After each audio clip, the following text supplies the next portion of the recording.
Good day and welcome back to Elementary 72 Gaming. Now, today's video is still on the side of tutorials, and today is a tutorial for your beginner strategy. Now, although Valheim can take several months to play if you play it casually enough, and even with that being said, you could actually speed through this game pretty quickly. And it doesn't take a lot to speed through, it just takes a good strategy. So, so far from what I've played, I've only played through the first two bosses. I am basically ready to get into the third boss fight the moment I'm done with it because I don't have anything to reinforce, I don't have anything to rebuild.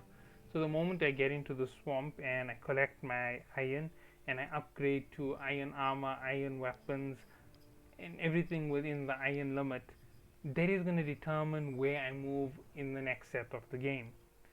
So just saying that, I know exactly where I'm heading and what I need to upgrade.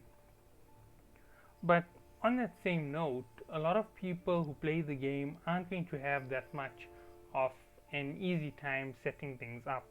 So let's talk about that right now. So if you're a newbie and you're getting into the game and you're watching everybody's strategies, you're going to get a little bit confused because the way people describe every single thing in the game, they make it seem way more difficult than it actually is.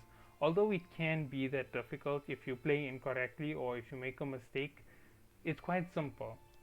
All you really need for the start of your game is a 3x3 foundation with a box for storage, um, a box for storage, a bed for respawn, and some small item building and crafting in the form of a forge.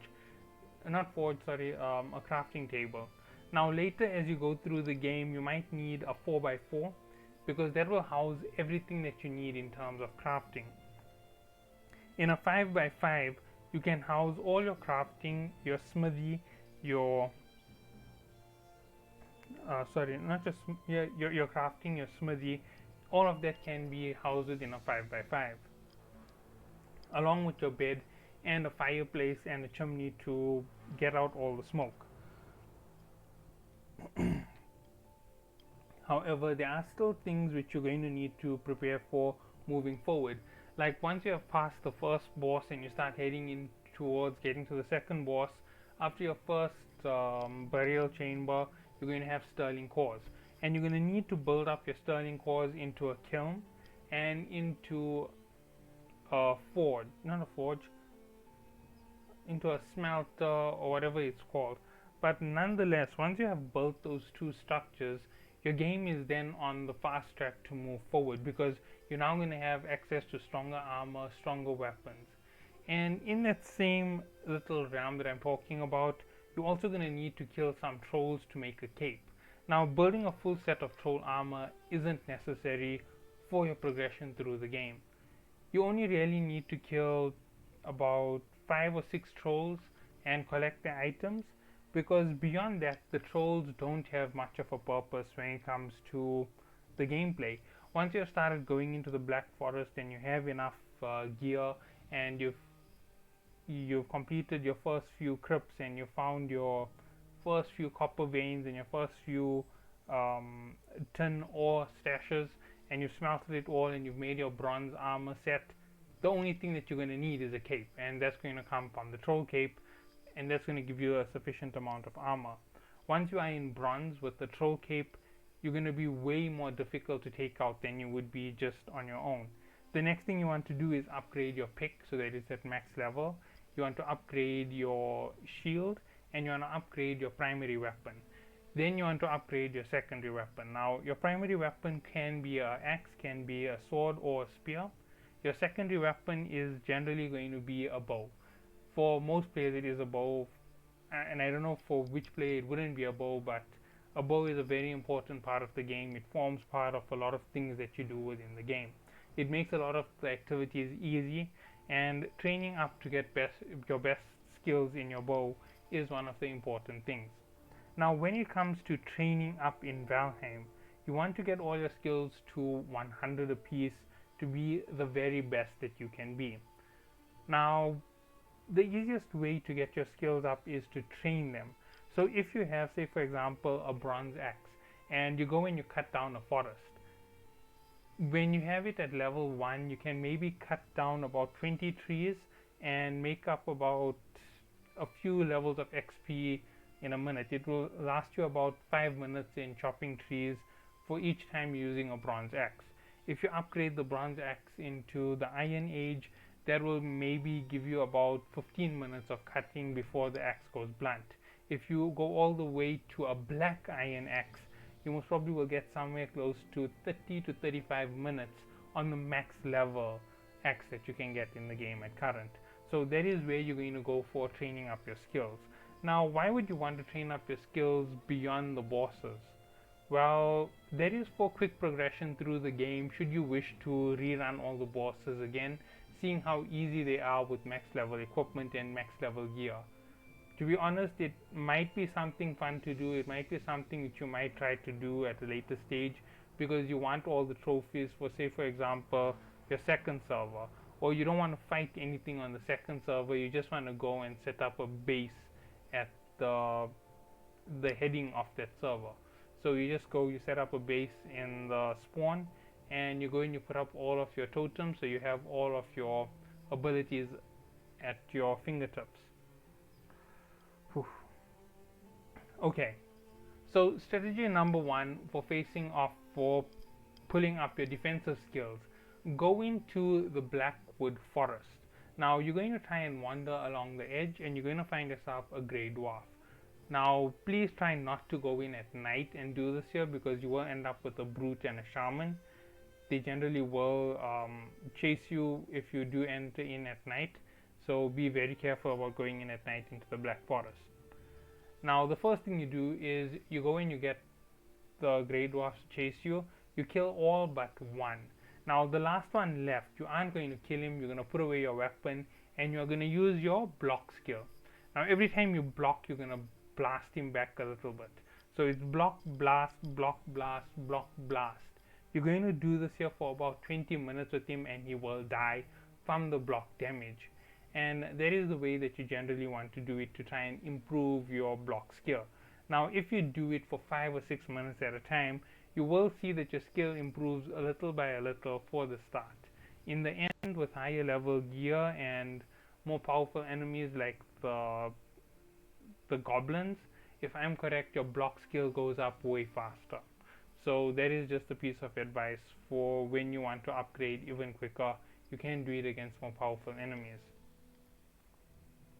Okay, so that's how you get up your block skill. I've explained how you get up your axe skill, your pick skills. Now your pick skills are very difficult to pick up. If you go through with your standard bronze pick, you have about a 5-minute mining capacity with that pick, without any extra gear equipped or anything of the sort, or any upgrades done to the pick. So that is about it, about 5 minutes. When you upgrade it completely, the maximum that you're going to reach is almost 12 to 13 minutes with a max level bronze pick. That's going to give you enough to take out one full copper vein with the pick, and you still will have some health left on it, enough to maybe mine up 5 or 6 mini tin deposits. And that's just about the strength of your pick if you are running with your basic skills. If you do end up getting the belt for helping you carry items, it will take you about 2 hauls to haul off a copper vein. It will take you about half an hour to mine up an entire coast to fill up your capacity with the max level belt, because the tin deposits generally start to space out after a little bit. Okay, so that is moving on into the second part. Now let's talk about the first boss. The skill to take on the first boss that you need is a basic block skill. If you block and you parry the attack from the first boss when he attempts to stamp and hit you with his horns, you will deflect him when you deflect him, you actually have a chance to deal extra damage to him for that period of time after the deflection.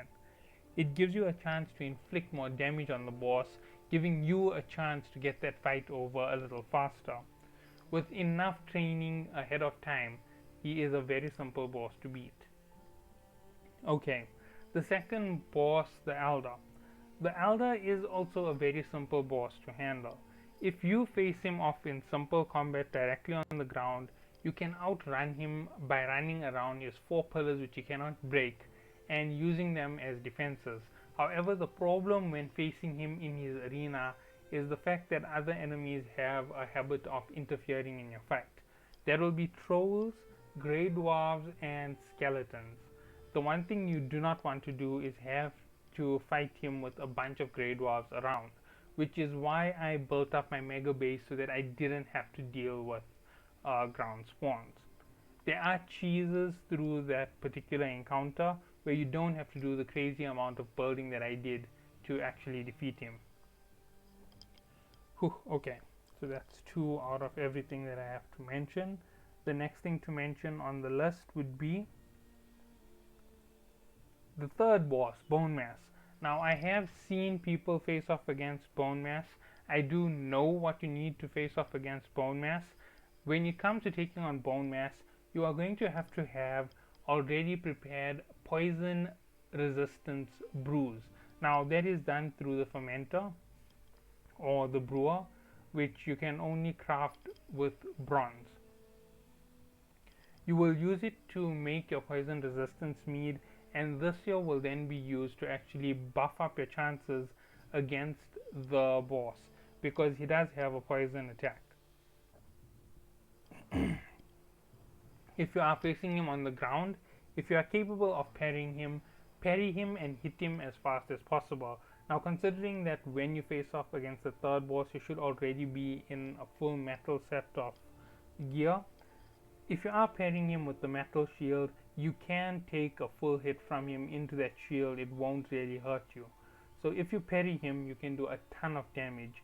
If I'm correct, it takes 32 parry and hits to defeat him, while it takes a total of 94 single strikes with the weapon, or it takes about 140 arrows to kill him.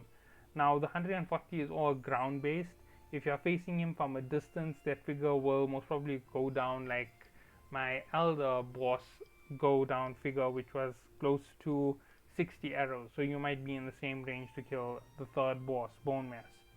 Bone Mass gives you the one item that you need to actually progress through to Silver. In Silver comes one of the biggest upgrades. You actually get hold of the Silver Bow. That is the strongest